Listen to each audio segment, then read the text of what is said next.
Hello there, this is Tom Mes. I'm the man responsible for the book Iron Man, the cinema of Shinya Tsukamoto. This gentleman here. I'm here to entertain you with my insights of this particular film, Vital, which actually is a great pleasure for me to do because while I was writing my book, I spent some time on location when the shooting of this film. So it's fun to look back and see how it all ended up. Actually, it's funny, most commentaries I do are on films that I have no personal experience of. I mean, I wasn't on set on. So it usually is kind of third person with me looking in from the outside and offering my viewpoints and insights. And no first-hand experience. But this time it's a little bit different, and I'll be able to give you some on-set anecdotes as well.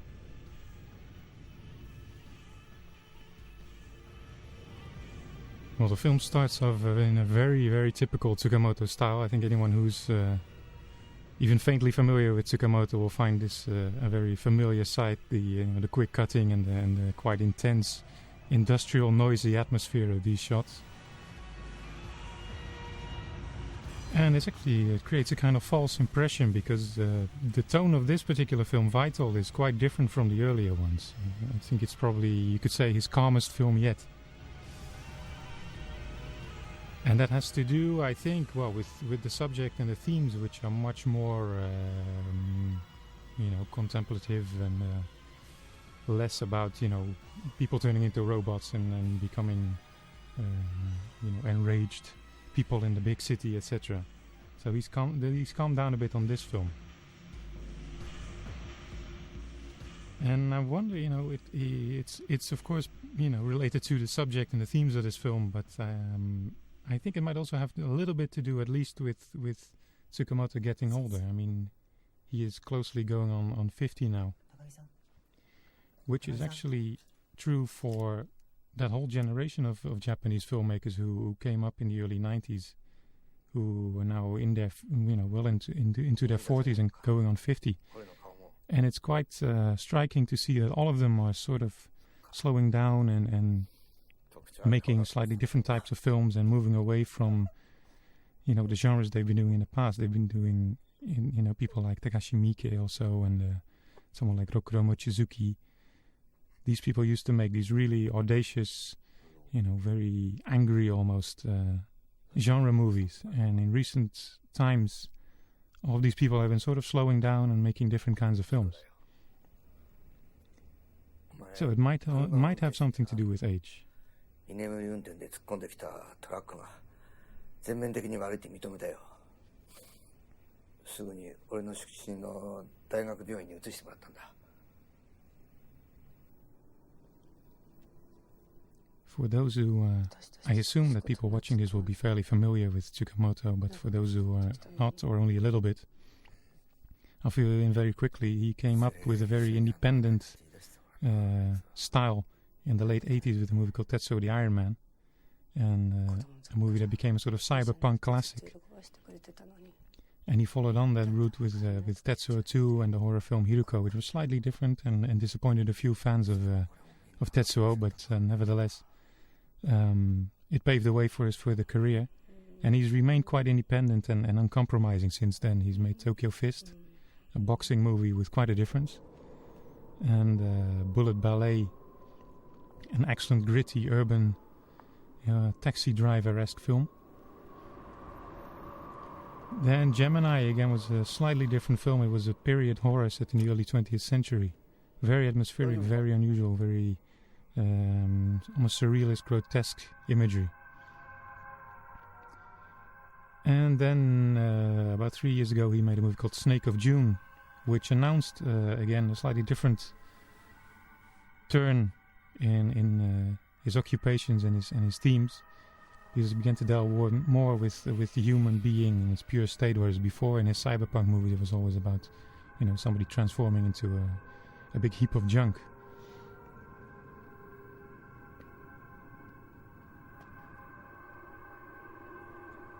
So we've now seen until here Hiroshi, played by Tadanobu Asano, waking up from in hospital after a car crash with complete memory loss. This little montage of shots is very interesting because there's all these jump cuts, which sort of, I think, get across really well the confusion that the character has in terms of time and space. The guy doesn't know, where he is or what time it is or what date it is. Everything is strange to him. Even like a few scenes before, you could see that he didn't even recognize his own parents. So it's a complete displacement from just about anything around him. And especially that idea of time being very unclear is really important in the film, because the passing of time in this movie is intentionally unclear. The guy has amnesia, so he's completely lost track of time. The past doesn't exist for him anymore. So time means nothing. And with watching the film, you sort of have the impression that it takes place in a kind of suspended time. It's very, like I said, unclear how much time passes exactly between scenes.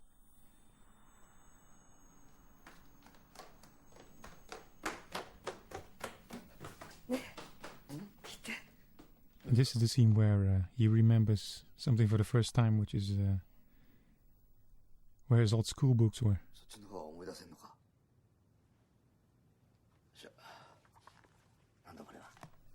Note the use of light and color in these scenes.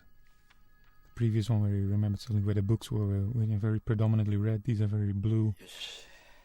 But there's lots of shades and lots of nuances and subtleties there. Shinya Tsukamoto always works as his own director of photography, and I think, purely in that sense, he is one of the best in Japan. The sad thing is, of course, that he only works on his own films and never works for another director, so we don't get to see too much of it outside of his own films.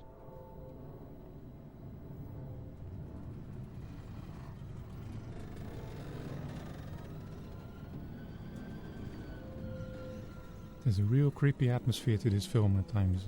It's not...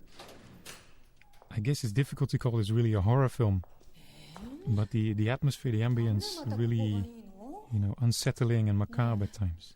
And of course, the whole subject of dissection, etc., and the shots of the dead bodies on the operating tables that really position it in the horror genre, but it has a real kind of crossover style to it.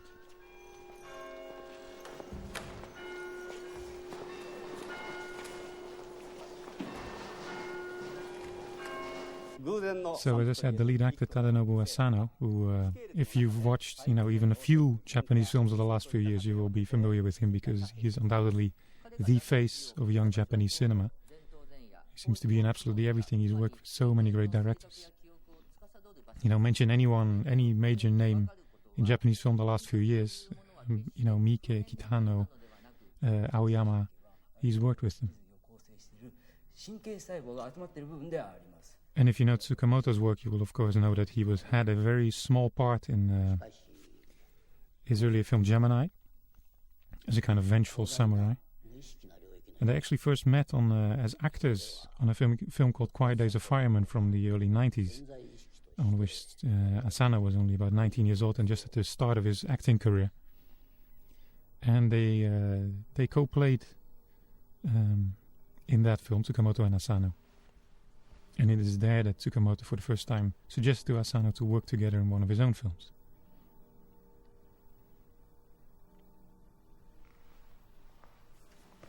The scene just before, we saw all these university professors, talking about the inside of the human body, etc., and they all ended up with the same question, which is the central question of the film: where do we find human consciousness in our bodies? And that's a question that the film not so much tries to resolve as explore. There's never really an answer to it because, well, nobody's ever found an answer, even our most brilliant minds.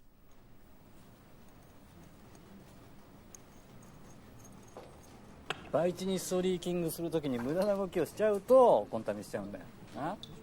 お、高木お前のはうまくいってるな。すごい懸念できてるんだ。あんなになってうまく俺のどうかな。汚ねこんな見てんじゃん。Interesting little observations about the characters on the sidelines of the story, which is something that Tsukamoto is actually quite good at. なんで携帯で済まそうとすんだこんな話を。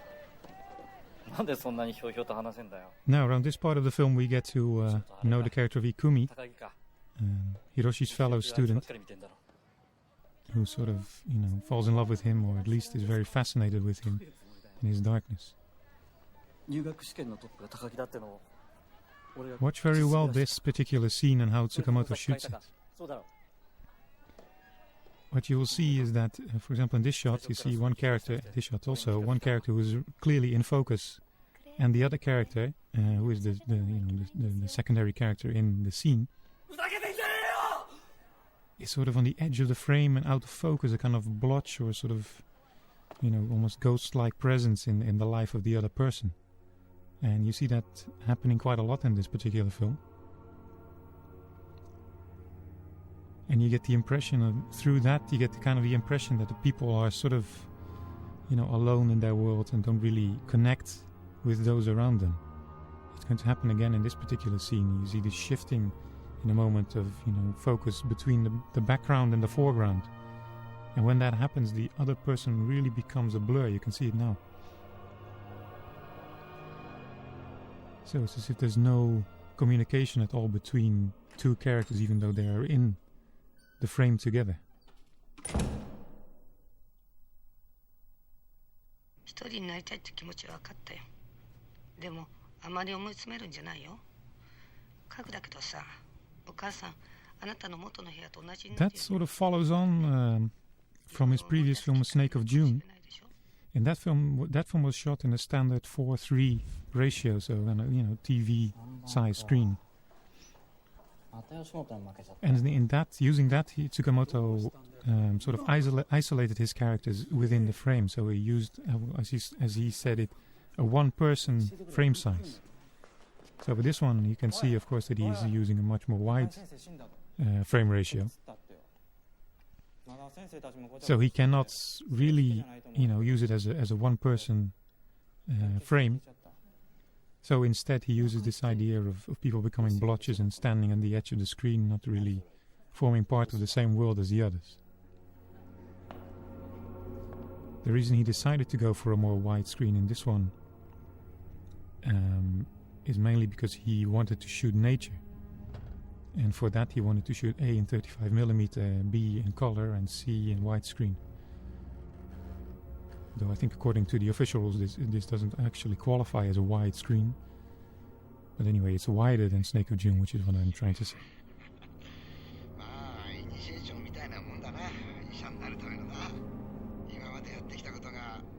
The gentleman who played the professor in the previous scenes, who clearly had a relationship with the character of Ikumi, was played by a gentleman called Go Riju, who in the West is actually a fairly little known figure, but from the Japanese independent film scene, but he's quite an important one. He's someone who came up, like a lot of a lot of members from his generation, through the 8mm underground scene of the late 70s, and was first discovered through the very important Pia Film Festival, which for over 25 years now has been discovering, what today are the major talents of Japanese film, including also Tsukamoto. So he is an actor in this film, and he is occasionally an actor in other directors' films. And it's a kind of exchange with Tsukamoto, because Tsukamoto was an actor in Go Riju's film Chloe from a few years ago, which also co-starred in a very small role the director Shinji Aoyama, who used to be Go Riju's assistant director on a movie called Berlin in '95.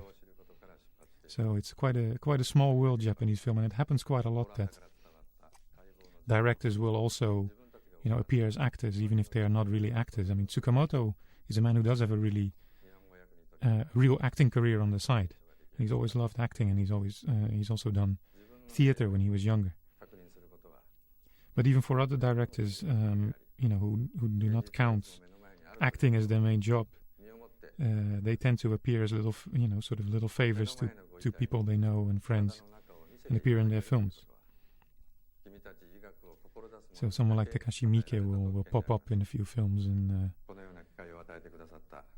other directors will appear in his films. Of course, another very quite famous actor-director in Japan is a gentleman called Sabu, who directed films like Postman Blues and Monday, who was an actor before he started directing, and has since made a few acting appearances in other directors' films, including Ichi the Killer by Takashi Miike. 乾燥を防ぐためです。今日は最初だからまず切れを全部外して解剖するご遺体の特徴をよく見てください。どこどこに手術の跡があるとかね、じっくりと観察してください。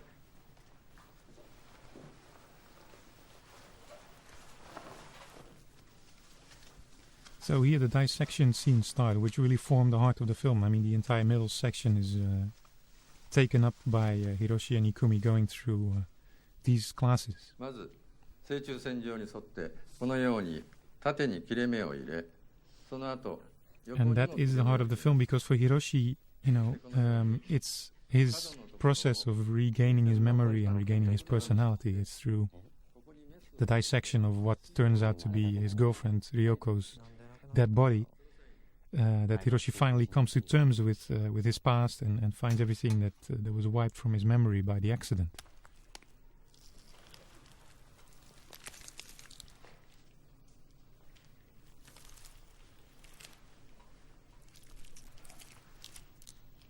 It's very interesting to note how Tsukamoto actually shot these films. I mean, there are moments which are quite explicit, where he goes, close up between the organs, but these are fairly short, and you also notice that there is no blood anywhere. So he intentionally downplayed the gory aspects of having a dissection as the central part of your film. So I think he did not want to alienate his audience. He had tried to have a real balance between beauty and romance on the one hand, though a very particular kind of romance, and the more outright horror aspects on the other. そんなに熱く吐いちゃダメだよ。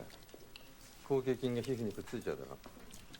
いいって口して首に浮き出んのが口径筋。ほら、皮膚のすぐ下にあるでしょ。All these scenes in the university, the hospital part of the university, were shot in an abandoned hospital in the city of Yokohama. And while on set of this film, while shooting at that location, Tadanobu Asano realized, hey, this hospital sounds familiar. Then he called up his mom and says, "Mom, which hospital was I born in?" And it turns out that this was the same location. So his mom actually came by the set and showed him the room where he was born.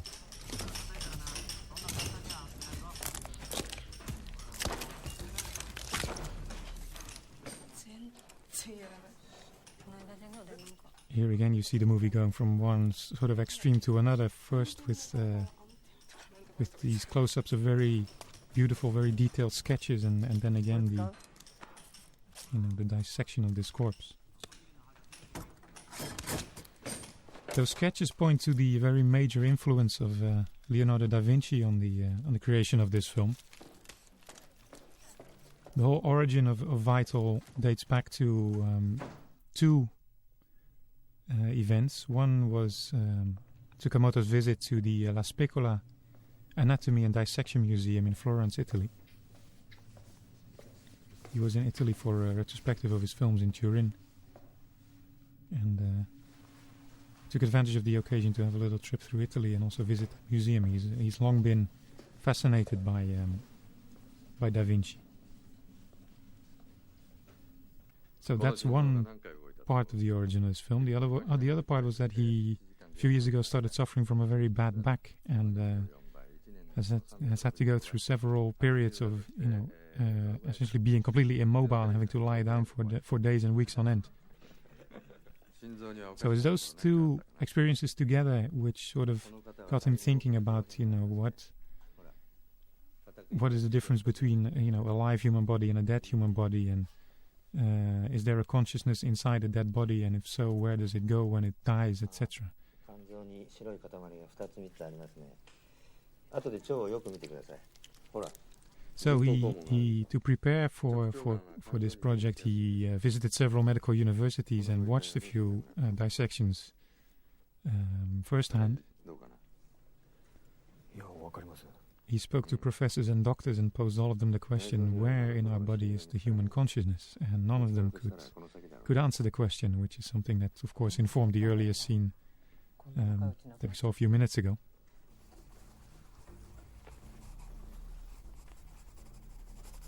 And it remains one of life's great mysteries.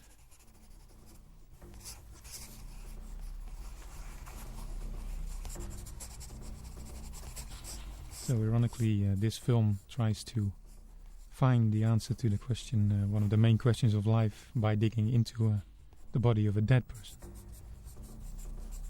So here we get to see again Hiroshi as a kind of, modern day Da Vinci, which is how Tsukamoto thought of him.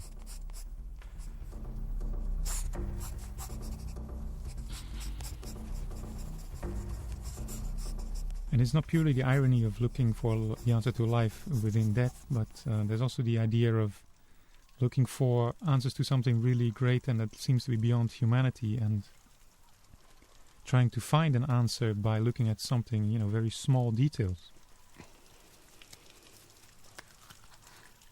Tsukamoto once said to me that he felt that Leonardo da Vinci, in looking at the human body and also in looking at, all these contraptions and mechanics and machines, was actually trying to sort of find, answers to really big questions. As he said, the answer to the universe.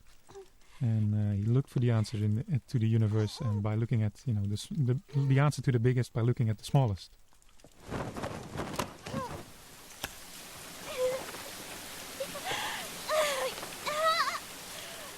So that's a viewpoint which sort of sees outer space and inner space as being fairly equal, which is actually a kind of Zen-like view of things. Zen also sees, outer space as not being something out there, but we are all part of it. The universe is, our own cells, our own chromosomes, etc. Our molecules, those are all the same as what forms the stars and the planets. So we all form one, and if you want to find the answer to something out there, all you have to do is look in here. 今さっき見た夢思い出しそうになったな。なんだろう。急にあの話も思い出した。誰から聞いたんだっけな。火星のロボットの話なんだけど。That quick shot of the hydrangea, the plant just before, was also a quick nod to the previous film of Tsukamoto, Snake of June, in which that was a kind of recurring image, especially covered with water during the rainy season in the summer of Japan.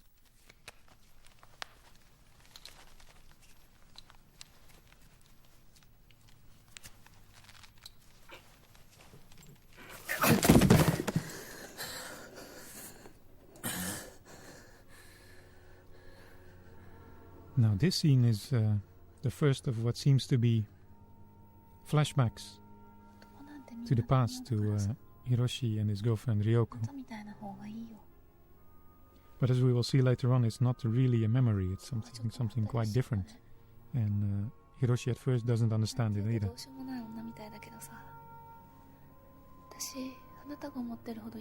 Note also the emphasis just before on the blue bird tattoo on Ryoko's arm, which is going to be a key visual sign in this film.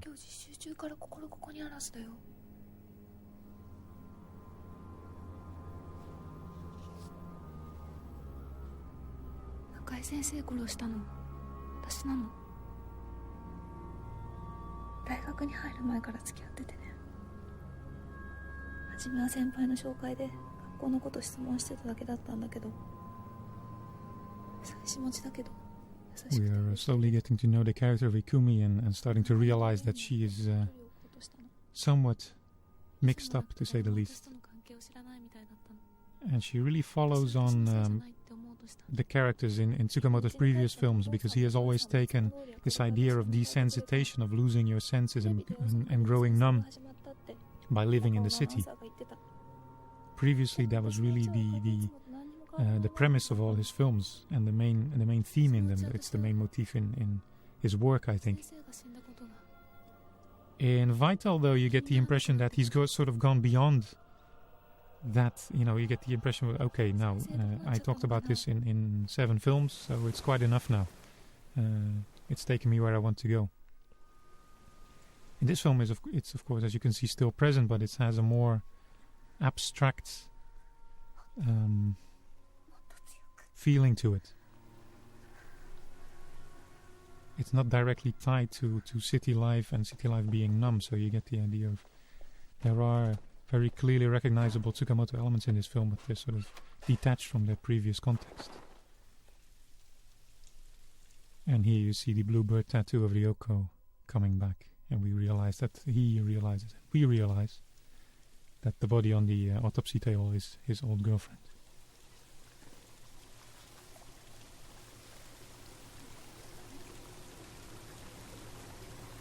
So this idea of themes and motifs recurring in Tsukamoto's films is something that is really unmistakable in his particular work. Tsukamoto is a man, as I said previously, who is very independent, and he truly works as an independent filmmaker. He finds his own budgets, etc., writes his own films, is his own director of photography, his own editor, usually also stars in his own films, though not in this one. So by being in that position, he's been able to really gradually explore the things that fascinate him. So there is a real kind of natural progression and evolution almost of the themes and the preoccupations in his film, and you can really tell from film to film, you can see how they change.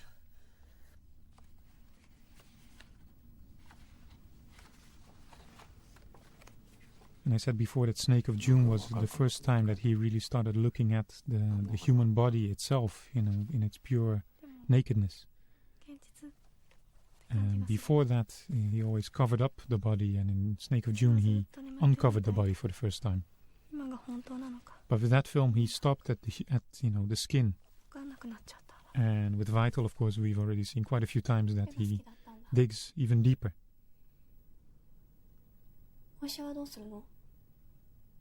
So he goes from a very physical focus now in this film to a slightly more metaphysical one, as I said, abstract exploration of themes.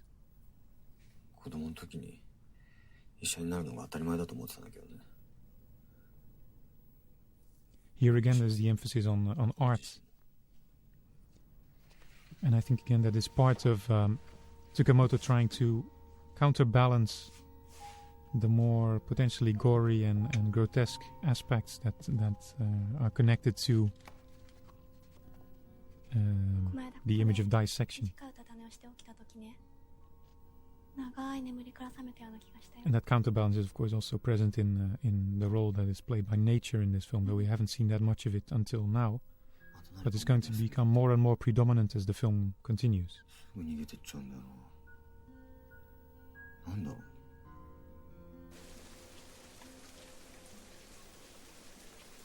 So for those who thought that this film is very different from Tsukamoto's work, of course there are tiny little details in there that pop up throughout this film that remind us of the old Tsukamoto. Of course, previously we saw that Hiroshi was drawing very intricate, detailed machines and robots, etc., which is very close, of course, to the imagery of Tsukamoto's previous films.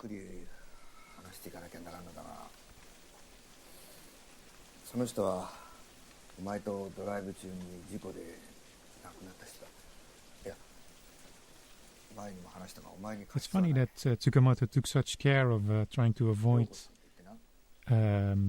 scaring his audience or disgusting his audience with those dissection scenes. There's a funny little anecdote about Tsukamoto visiting the house of Jodorowsky, the Chilean surrealist director. In the early 90s he visited with a few French directors, including Gaspar Noé. Tsukamoto visited Jodorowsky's house, and Jodorowsky said, come with me. And he showed him a little closet almost under the stairs. And he said that this is my meditation room, and he let Tsukamoto inside, and the only thing inside was a book with very large graphic photos of dissected human bodies. And at the time Tsukamoto said that it was far too strong for him, He just put away the book after looking at it for a few seconds. So maybe that informed his approach on this particular film. なんで来たんだよ。帰ってくれよ。あんたの両親はまあ誠意ってのを見せてくれて。We have now started to learn the first doubts, Hiroshi's first doubts about whether those flashbacks he's having are really flashbacks.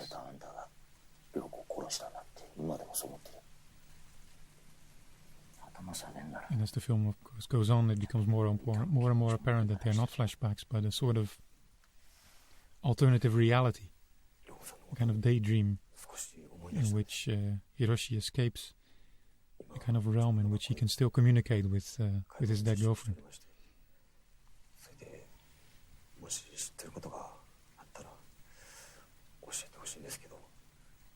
Here he's going to visit Ryoko's parents and come to offer his prayers and respects to at the altar, which is actually fairly common for people to have a kind of altar to the recently deceased.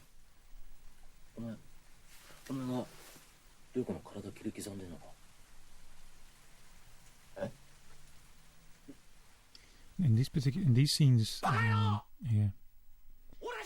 the psychology of the characters, especially the peripheral characters, are very strongly handled, I think. Particularly the character of Ryoko's father here, who was played by an actor called Jun Kunimura, who might be familiar to you if you've seen Quentin Tarantino's Kill Bill Volume 1. He was the Yakuza boss who's got his head cut off by Lucy Liu. He too is a very prolific actor in Japanese film of recent years, and become more and more prolific. He's becoming more and more popular with directors. Though he's always, always plays secondary characters. He's a supporting actor, a character actor. And some recent films he's been in include, again, Ichi the Killer by Takashi Miike, also Nine Souls by Toshiaki Toyoda. Miike's Audition, also, you probably remember him from. And Sogoishi's Gojo.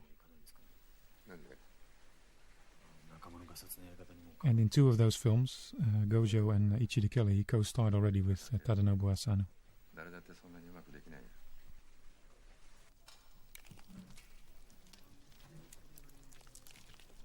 The actress who plays his wife, a lady called Hana Kino, is someone who started in experimental theater in the mid-70s. And interestingly, she ran a theater company called Blue Bird. Not sure if it has anything to do with the Blue Bird tattoo in this film, but it's an interesting coincidence. Tsukamoto has always had a love for theater, and actually as a background in theater, he used to own his own theater companies while he was in high school and in university. So the love for theater always pops up in his films, usually through his casting. He often takes actors who maybe not so experienced in cinema, but very experienced in theater. The gentleman who plays Hiroshi's father, Kazuyoshi Kushida, is also a man who is far better known for his theater work than his film work. Hiroshi, どっかに激突したらどんな感じなのかな? Now we go back, maybe not, to the car crash in which Ryoko died. And it's interesting to note the dialogue. The dialogue is very ambiguous about whether this is an actual memory or a kind of displaced sort of recollection mixed with fantasy and present time.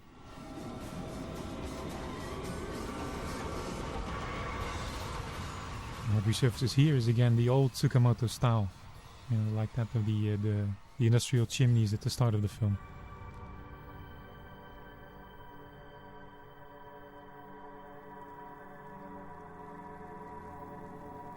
And then we go from that to this, which is very, until now, un-Tsukamoto-like, and we start to get the first images of nature intruding in the in the urban life of the characters. Now, this location where this was shot, this was in Okinawa, and this building is a half-finished hotel. It was meant as a very luxurious hotel, but due to financial and economical problems in the early to mid 90s, which is when the Japanese economy really almost collapsed and went through a real crisis. And this is when the people building this hotel actually realized that it was never going to make its money back. So there's this concrete structure, a skeleton, and that's all, littered with trash inside. And they just abandoned that. And they thought, well, it's, there's no point in building this any further and finishing it. So they just left it there, and it's been there for more than 10 years now, on a hilltop. Gets kind of eerie and spooky at night because there's no light whatsoever. So when they were shooting there, they really tried to get out of there before it really got dark. It's interesting because this hotel is built right next to the ruins of an old castle. I think 11th century. I'm not sure. A castle called Nakagusuku, which is now, as I said, completely ruined. And when we arrived there at the location, I thought I would benefit from being there by looking at these ruins. And lo and behold, the surprise when I realized that those ruins were once the location for a Takashi Miike film, a movie called Bodyguard Kiba from '93, of which the finale, the grand finale, was shot at that Nakagusuku castle. And I think Miike used it because it's quite reminiscent of the famous shots of Mr. Han's castle from the Bruce Lee movie Enter the Dragon. Those courtyards where all those martial artists are practicing. The location is quite reminiscent. So there I was visiting the set of a Tsukamoto film and suddenly found myself on the old set of a Miike film.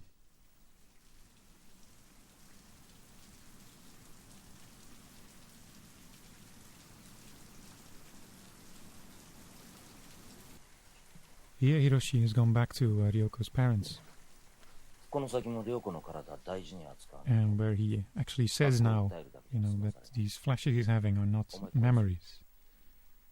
So Hiroshi has finally figured that out. You'll have noticed that Ikumi has been following him and is peeping at them from outside the window. I talked before about how her character, especially someone devoid of sensation, is someone looking for, a way to get out of her numbness. So she's been, even though she's been rejected several times already by Hiroshi, she's persisting. And I think what she's doing is letting her feelings of rejection and jealousy get to her. She sort of wallows in those feelings because at least those are feelings, those are sensations. Negative as they may be, but they still are sensations. That idea of pain, whether physical or mental, as being a sensation, that's always been very present in Tsukamoto's films. It's sort of like pinching yourself to realize that you're not dreaming.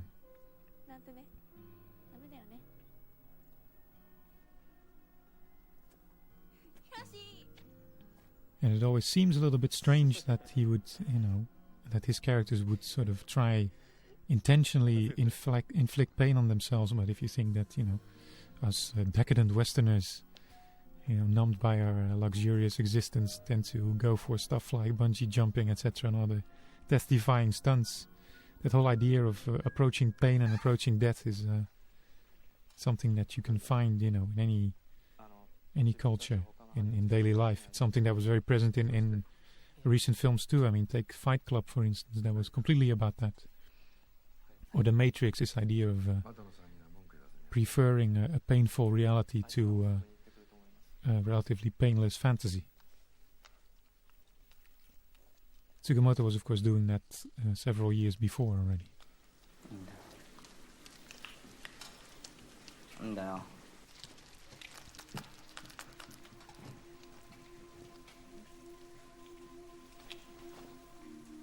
here we see again that Ikumi is really wallowing in those sensations. I mean, Hiroshi has sort of chased off all his fellow students by acting generally a bit weird.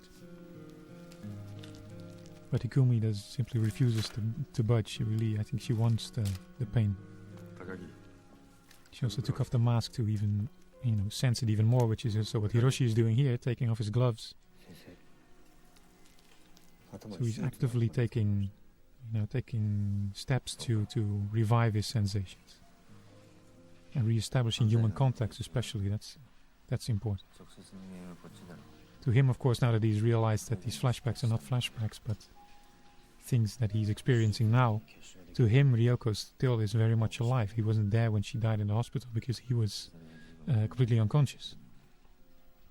So to him, she's still there, and she's still trying to communicate to him through these daydreams.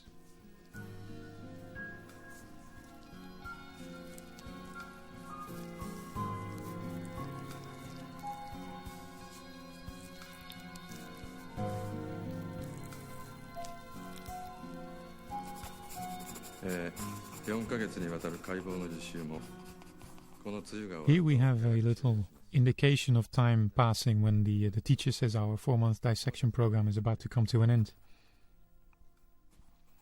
There are a few little bits and pieces of information about how much time passes, but still it remains very unclear, and it seems very kind of disconnected and at odds with the impression we are getting from the way the movie is edited. So there's this constant idea of dislocation and not knowing time and the passage of time.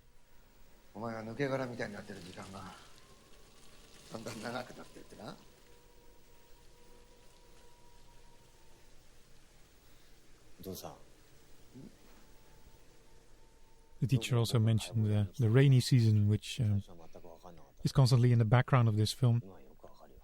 There's not so much attention paid to it, but again, it's a continuation from A Snake of June, which was set entirely during the rainy season. So you can tell from those little touches that Tsukamoto himself also feels that there is a relationship between his films.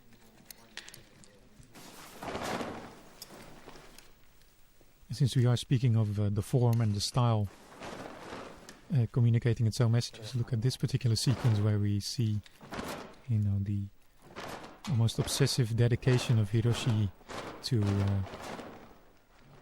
dissecting his girlfriend's body and finding the truth inside her body, and at the same time Ikumi's obsessive dedication to staying at his side and continuing to feel those sensations.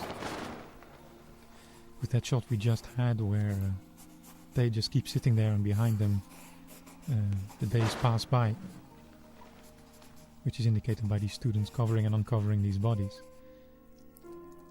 That montage really gets across very well the obsessive dedication, as I said, of these two characters. And he's getting even more detailed now in his sketches. I mean, he's not...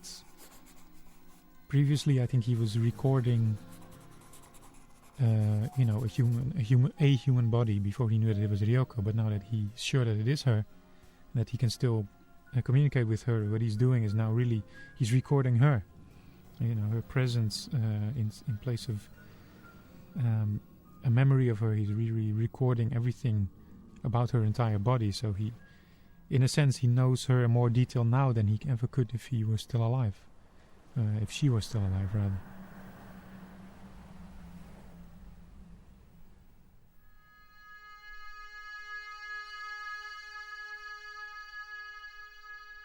It's quite a striking moment here with the dancing we saw earlier in reversed and in slow motion. While shooting this scene, the actress Nami Tsukamoto actually slipped during one of the takes and hit the concrete ground. Luckily she was not hurt, but gave everyone a good scare. This blue sky, there's a couple of shots of blue skies in this film. That was actually the very, very last shot Tsukamoto took in this film. And it was shot on a bridge over a highway in Okinawa. The crew had actually wrapped, and Tsukamoto knew that he still needed a few shots of the blue sky. But he said, well, I can get those when we're back in Tokyo. So everybody had packed up and put the stuff in the trucks and everyone got in the bus and to go back. Then at one point we were on the highway, getting close to a parking space and a roadside restaurant, and Tsukamoto said, stop the bus, I think I can shoot these scenes here. So we set up the camera on the bridge that spanned the highway, and took his final shots very quickly during a brief break.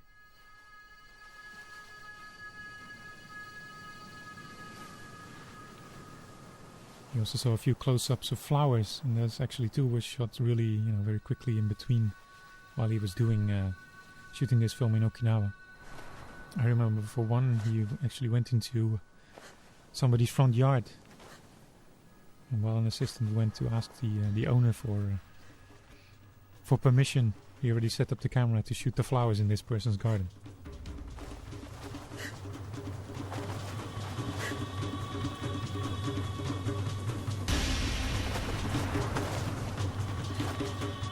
Here again, dance comes to the foreground, and I think it's something to do with the idea of Ryoko being still present despite being dead, and her body sort of tied to that autopsy table and can't move. So in these fantasy scenes, she sort of has the freedom to move, and she really does it in a very explosive, almost kind of manner.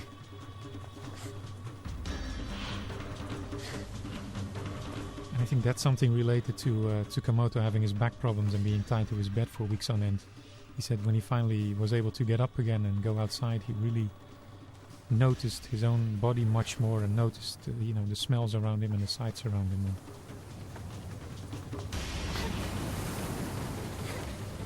In other words, he was more vital. The lady playing Ryoko is called Nami Tsukamoto. I already mentioned her name briefly. She's no relation to the director.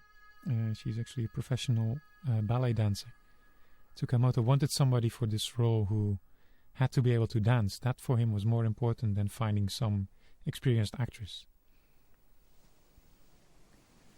So he went around to see performances by several ballet companies and found Nami Tsukamoto there, who fit the character.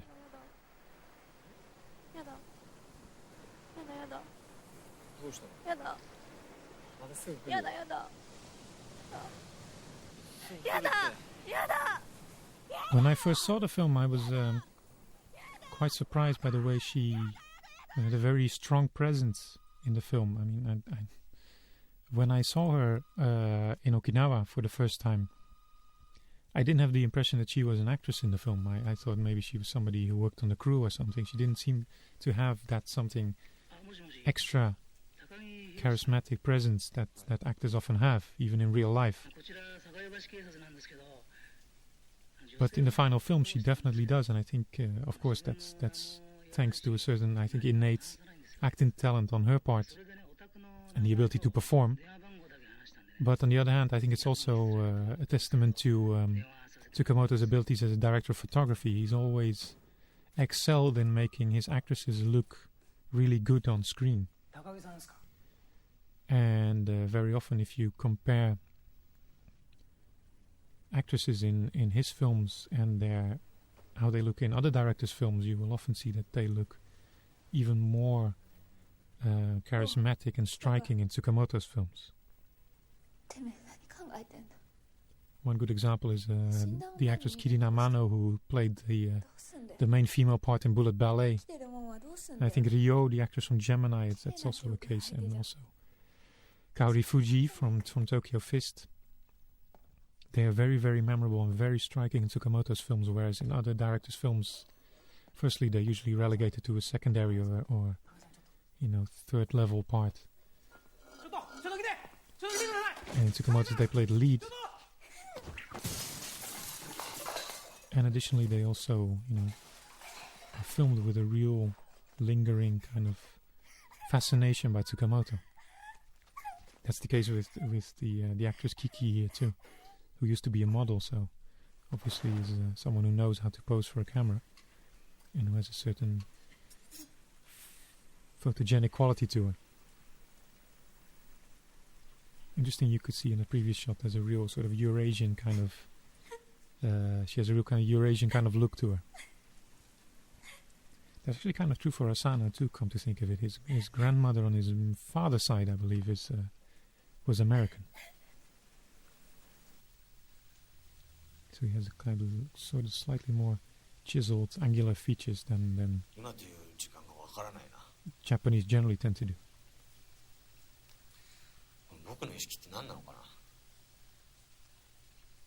I think Tsukamoto's ability to film women in a very striking way goes back to his first film, Tetsuo the Iron Man, in which his lead actress Kei Fujiwara, I felt, often looked like an actress from the silent film era, with his very expressionist makeup, etc.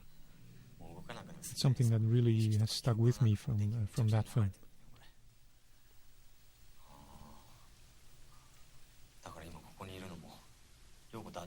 So now Hiroshi talks very explicitly about being confused about time.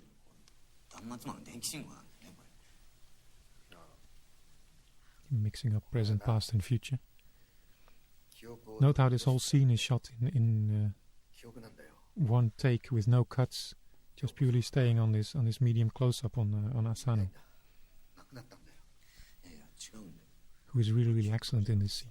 I think with this particular scene, you can really notice how good this guy is as an actor.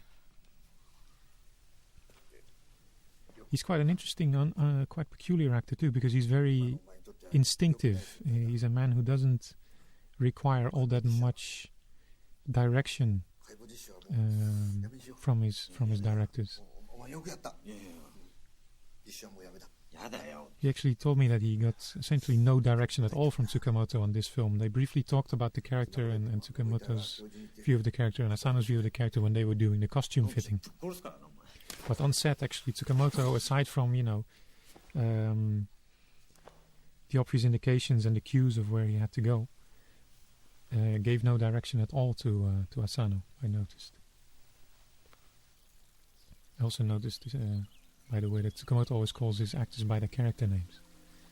Now, this particular shot is very important because it sums up everything that Tsukamoto's films were about. He panned from a view looking up from these very sterile skyscrapers which predominate his earlier work. Then he panned down in a single shot to this open sewer kind of where, you have this, which is kind of teeming with water and with life and moss. And that is the first time he's actually ever done that, which is to acknowledge that this idea of, nature and physicality existing side by side with this very sterile surface of the city. And all his previous films were very preoccupied with this sterile surface of the city, making its inhabitants really numb and devoid of sensation. But now he's sort of acknowledging that, okay, maybe it exists side by side all this time. So it's a real idea, you really get the idea that he's moving on to, well, greener pasture, so to speak, but in a slightly different sense.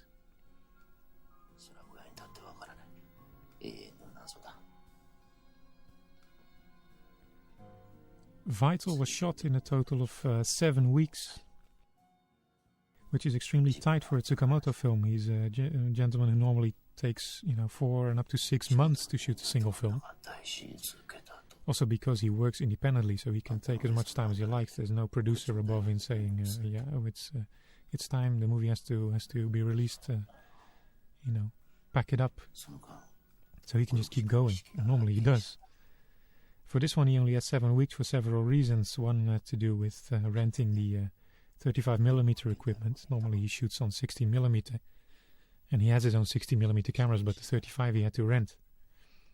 So he can only afford to rent it for 7 weeks. Also, Asano's schedule was very tight. He's an actor who's extremely in demand, so he could only spare 7 weeks. But they really made the most of it. They really shot completely every single day for 7 weeks straight. And I'm wondering, but maybe having not as much time as he usually has is also a reason why the style of this film is a little bit more subdued. He doesn't pull as many tricks with his cameras as he has in the past.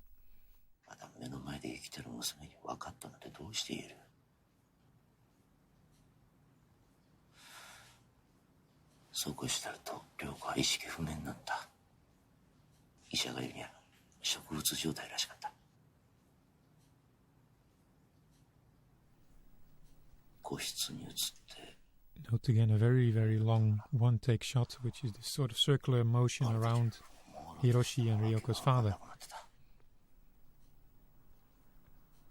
And you sort of wonder what that's all about until this moment when suddenly we realize that his wife has also died.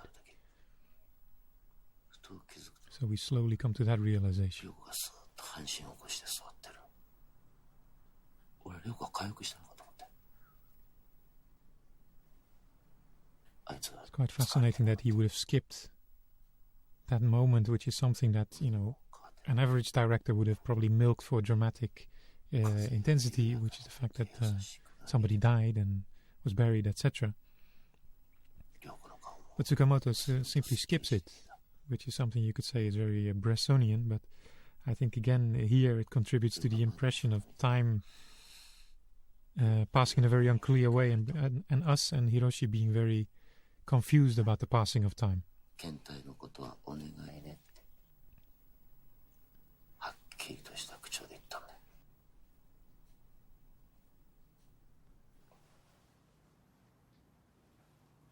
その夜だ。涼子が亡くなったの。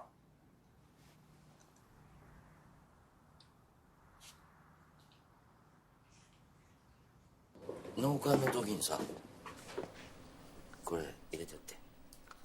So these two gentlemen have really come a lot closer as the story went on, and Hiroshi kept visiting them from outright hostility the first time to real friendly and kind of closeness right now. That, by the way, was Hiroshi's first smile in the entire film.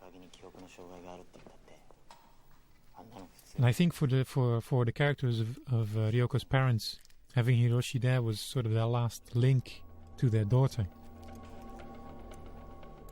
I mean, you have to imagine that in that case, their daughter had a final wish, which was to donate her body to science, which means that she hasn't had a proper burial yet. And burials have a very strong significance to the Japanese. So for those characters, it's really, really difficult to have been living with that for all this time. Again, exactly how much time is never really clear, but there's even a few indications that it's already been several years since the accident up until this point.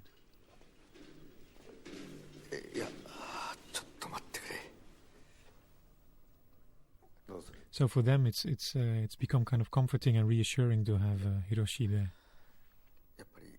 despite the fact that they originally blamed him for the accident.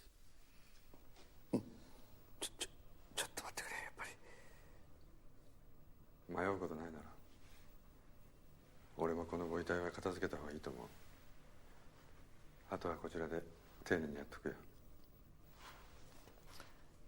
こんなことなら Hiroshi's professor, who I haven't spoken about so far, here he is played by an actor called Itoku Kishibe, who used to be a musician. He was the bass player of a band called the Tigers during the 1960s, which formed part of what was called the group sound boom, which is a very, sort of wave of very much Beatles-inspired bands. And there were several of them, and they would have all, not coincidentally, were named after animals. There were the spiders and the tigers and the I don't know what's. So Kishibe was the bass player of the Tigers. The vocalist of that same band has also become a very famous actor, a gentleman called Kenji Sawada, who was in Tsukamoto's film Hiroko the Goblin, and who you might know also from Takashi Miike's film Happiness of the Katakuris, in which he played the father of the family.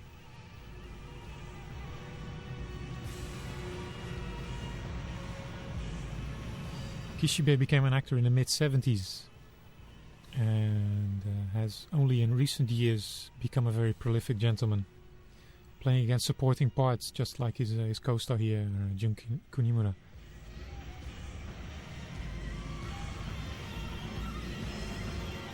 A recent film you might have seen him in is Survive Style 5 Plus, in which he played the man who was hypnotized into believing he's a bird.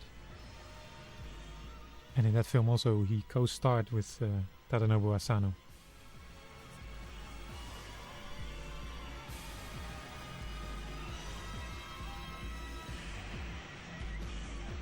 And in another film that they both starred in was Zatoichi, the Takeshi Kitano recent version. So again, that underlines what a small world the Japanese film industry is.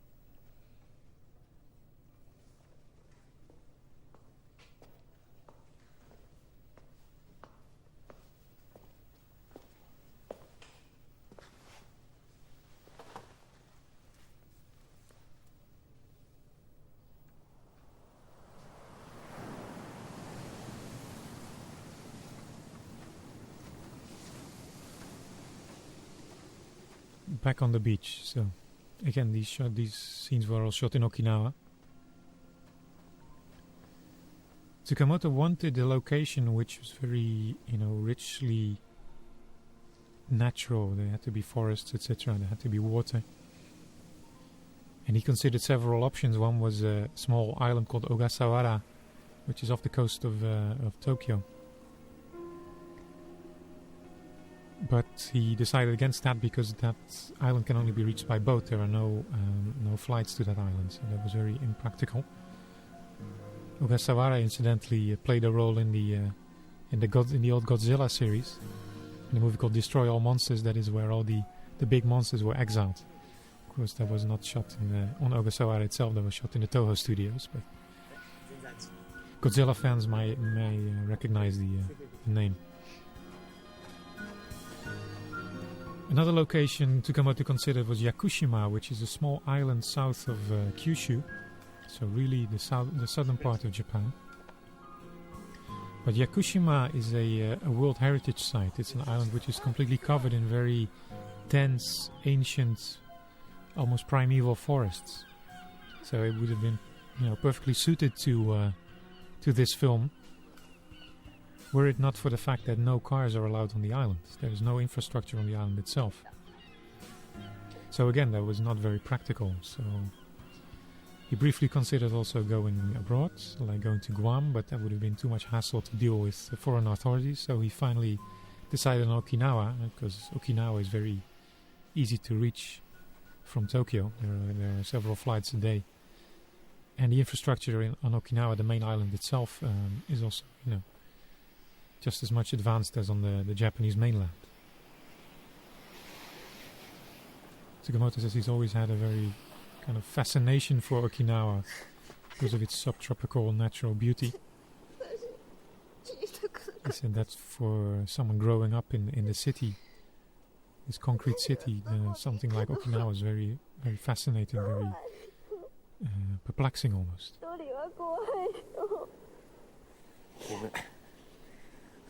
ごめんな。もう一人にしないから。ずっとここにいるからさ。But of course, since Okinawa is so well developed, you really have to search for locations like these. Because much of the main island is like urban and suburban. Of course, there's a very strong American military presence there, US bases all over the place. And I believe, if I'm not mistaken, 1/3 of the territory is still officially American soil.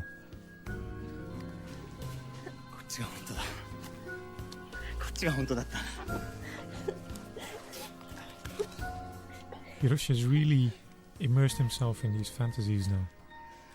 He's here and he's saying, this is real, I'm going to stay here, as you can read.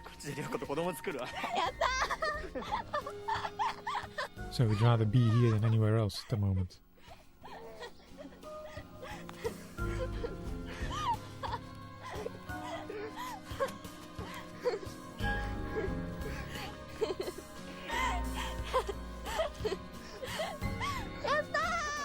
This shot and the one that's about to follow were shot in exactly the same place, which is a very tiny clearing in a small forest. I mean, it wasn't even a forest, it's just a bunch of trees.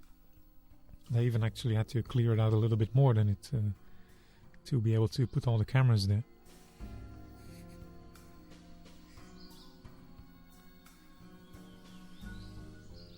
This is actually just next to a fairly busy road. Just to the right of this shot. I think just several meters away there is the road you can find there. So they had to stop traffic several times during the takes.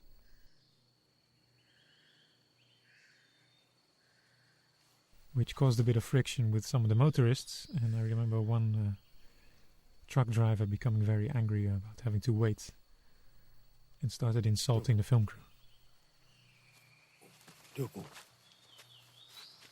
Ryoko?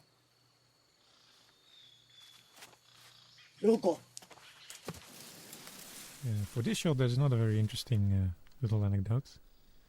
When they were shooting this, suddenly a car came driving up, a big 4x4, which stopped just behind the camera, and the three passengers got out and said, "Sorry guys, we're just going to have a look at the surf, because at the end of this path there was a rock face and the sea." So they left the car there among the completely perplexed film crew and gently sauntered off to have a look at the surf. So suddenly they were stuck there and they couldn't film anymore. So it was up to me to, because these people were American and Australian, they said, "Tom, please go and ask these people to buzz off, so to speak." So I very politely went over and asked them to please put their car in a different spot. That shot, by the way, on that sandy path was shot on Asano's 30th birthday, which he celebrated during the shooting of this film. 鉄鋼は手のところに入れてください。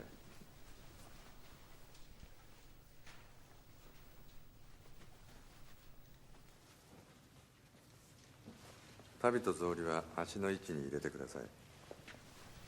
Some of the more shaky, wild camera setups that we saw just before were done by suspending the camera on rubber straps. It was a kind of setup with metal bars that they hung the camera off, and then Tsukamoto just took the camera. It was just suspended, so he didn't have to put the weight of the camera on his back, which was still very bad while they were shooting this film. In other places, his assistant carried the Steadicam.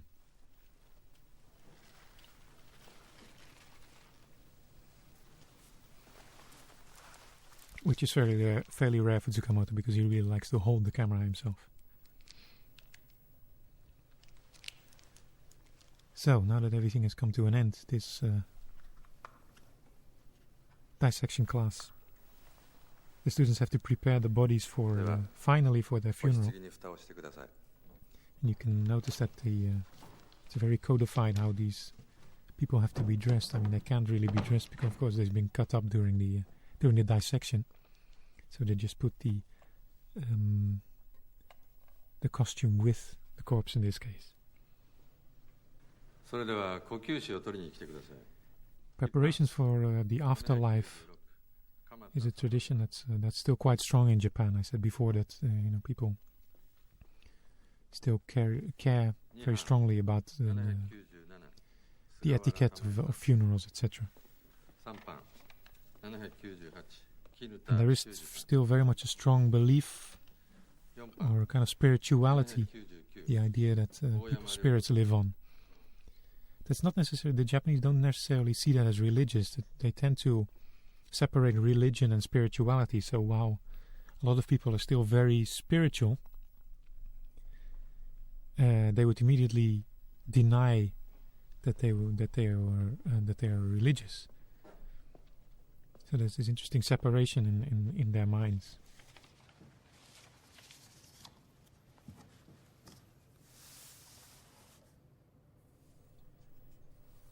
A lot of Hiroshi's fellow students, by the way, in these dissection scenes are played by members of the film crew. Not all of them. I mean, there's too many of them. His film crews are actually not so big, but several of them are also part of the crew. And he could do this because most of Tsukamoto's crews are very young. They tend to be in their early 20s Tsukamoto is not somebody who can go out and hire professional, weathered film crews. These people are simply too expensive for him to afford. But he does have a lot of admirers in Japan and people who are very loyal fans. And a lot of these are very fascinated with filmmaking also, so he gets a lot of people who come to him asking to work with him. So he has a lot of essentially volunteer crews that he works with. This has its advantages but also its drawbacks, because a lot of these people don't stick around for very long because the conditions of shooting a Tsukamoto film tend to be very, very hard. You're not exactly spoiled while working on a Tsukamoto film. Often have to go without lunch breaks, etc. But the one constant in this is a gentleman called Shinichi Kawahara, who is essentially Tsukamoto's right-hand man. He's also often credited as co-producer of most of his films, and he's the man who was always around Tsukamoto, sort of making sure that Tsukamoto can concentrate on the creative aspects of making films, and then Kawahara sort of takes care of the more day-to-day aspects, the business side, etc. Nice shot here of Hiroshi Noti, the blue bags under his eyes. It's really emerging from the darkness in a way. There is a sense of liberation to these shots. This, by the way, the previous shot was a university campus somewhere in Tokyo, but this shot was again shot in Okinawa at the Nakagusuke Castle ruins, in fact. So that's Tokyo and Okinawa cut together into a single location. So yeah, you do get the impression that, the end of the dissection is really a liberation for all these characters. You notice that for the first time Hiroshi and Ikumi sort of genuinely touched. And they seem freer and slightly more happier than they were in the past. And it's not just for the two of them, but also I feel also for the character of Ryoko, who has continued to be a living presence in this film.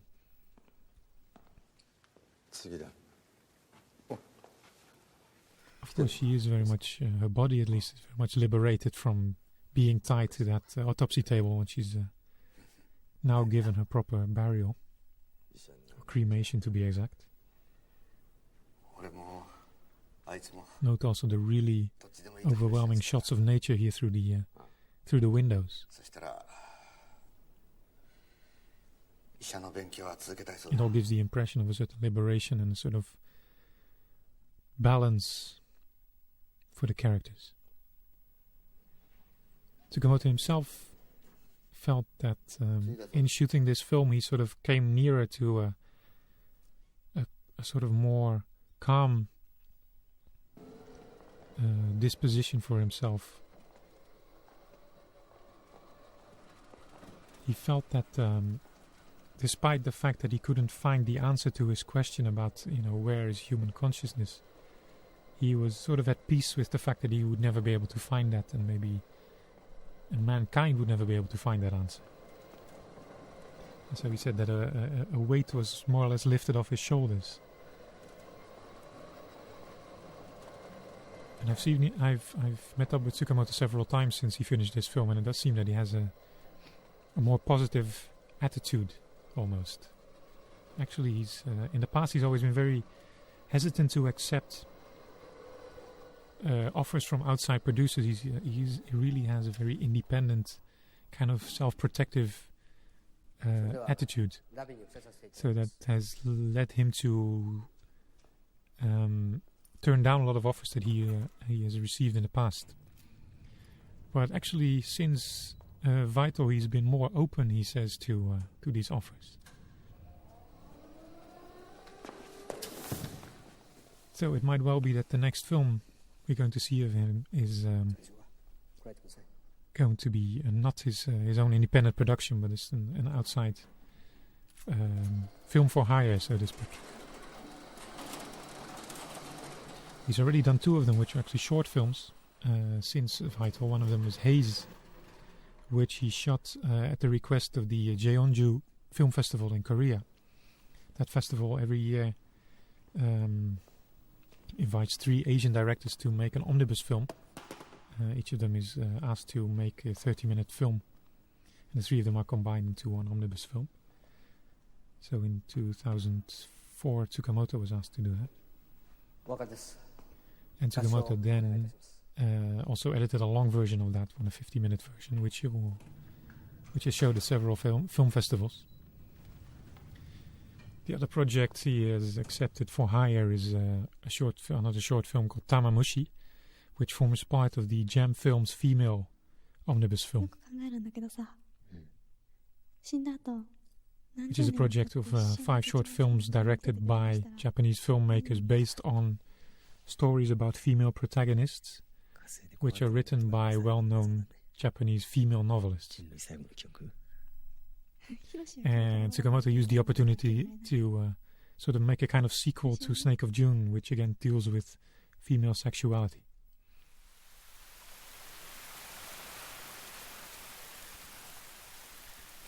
So here we are nearly at the end. And you get Tsukamoto's own sensations about waking up from his enforced stillness when he had a bad back and came out for the first time and smelled all the smells of nature, etc. That is repeated in Ryoko, who has now been liberated after having had her body cremated. You probably noticed that only 1 hour and just about 20 minutes have passed and we're already at the end. Tsukamoto's films tend to be quite short. I don't think he's ever made a film that's been longer than 90 minutes. At least not among his official filmography. He's had a 2-hour film once in the 70s when he was a student amateur filmmaker. But from Tetsuo onwards, his official filmography, there's never been a single film longer than 90 minutes. So that goes for this one as well. So these are the end credits, and the song you hear is by a lady, a pop singer called Coco. And the song is called Bluebird, obviously referring to Ryoko's tattoo. Coco you might also know as the lady who did the closing theme of Kiyoshi Kurosawa's film Pulse.